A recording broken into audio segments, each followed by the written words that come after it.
question before us is, will a vindictive, vile villain violate voters' vision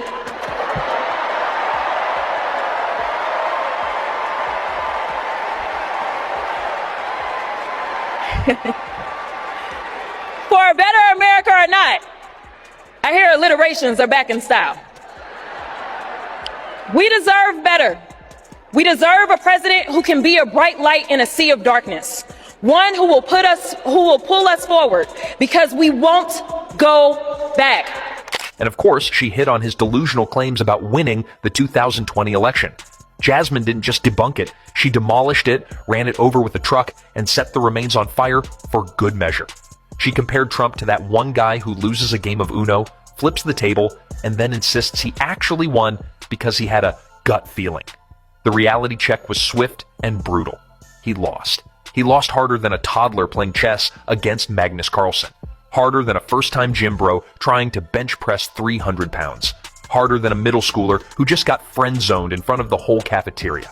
It wasn't even close. The scoreboard wasn't just lopsided, it was straight up disrespectful. But of course, in true Trump fashion, he doubled down. Claimed the refs were blind, the system was rigged, and that if you just counted the right votes, just read only the ones for him, he actually won in a landslide. Jasmine didn't let that slide.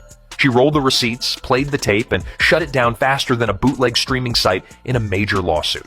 Even his most die-hard supporters had to squint and pretend they saw something that wasn't there, like a mirage in the desert. Season instead of cuffing season for these two.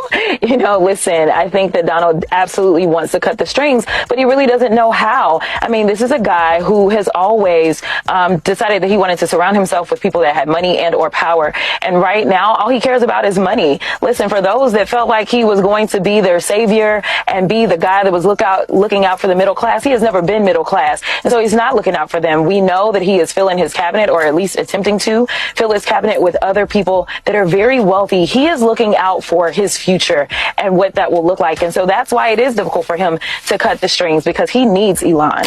Then came the financial fraud situation. Oh boy.